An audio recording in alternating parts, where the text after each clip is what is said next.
આમોદના દરબાર ટેકરા ખાતે રહેતા એક નાગરિકે આમોદ પાલિકા પાસે તારીખ 16/9/2025 રોજ માહિતી અધિકાર કાયદા અંતર્ગત માહિતી માંગી હતી, જે બાબતે તેઓને 2 મહિના વીતવા છતાં માહિતી નહીં મળતા મુખ્ય અધિકારીને મળતા મુખ્ય અધિકારીએ તેઓની સાથે ઉદ્ધતાભર્યું વર્તન કર્યું હોવાના આક્ષેપો કર્યા હતા।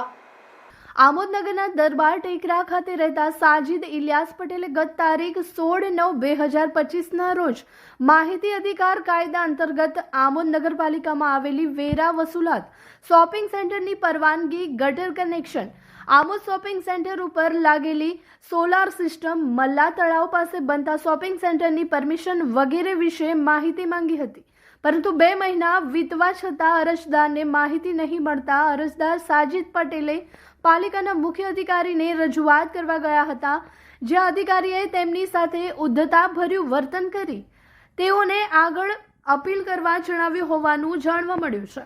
મુખ્ય અધિકારીઓના આવા જવાબથી ગુજરાત સરકારના પારદર્શક વહીવટ અને મુખ્ય અધિકારીની જવાબદારી બંને ઉપર સવાલો ઊભા થયા છે। આમોદ નગરપાલિકાના મુખ્ય અધિકારીના આવા મનસ્વી વહીવટ સામે નાગરિકોમાં રોષ જોવા મળ્યો હતો। હું આજે 16/9/2025 રોજે મેં આરટીઆઈ કરેલી। એ આરટીઆઈના અનુસંધાનમાં આજે ઘણા ટાઈમ થઈ ગયો તો ચીફ ઓફિસર સાહેબને મળવા ગયો કે ભાઈ આ આરટીઆઈનો કોઈ જવાબ મળ્યો નથી।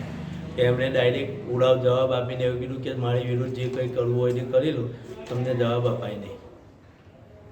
શું મુદ્દા હતા તમને?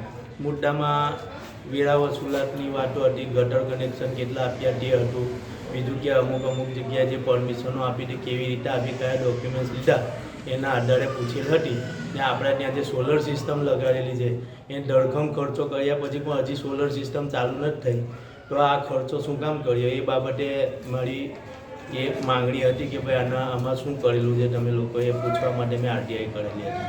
ચીફ ઓફિસરે શું જવાબ આપ્યો તમને? ચીફ ઓફિસર સાહેબે એમ કીધું કે તમે તમારે જે કરવું હોય તે કરી લો, મારા વિરુદ્ધ ફરિયાદ કરવી તો કરી દો ને અમારી ઉપલી શાખામાં અપીલમાં જતા રહો, અમે તમને જવાબ આપ્યો નથી। તો તમે શું કરશો? હવે ઉપર અપીલ કરીશ, બીજું તો શું કરવાનું।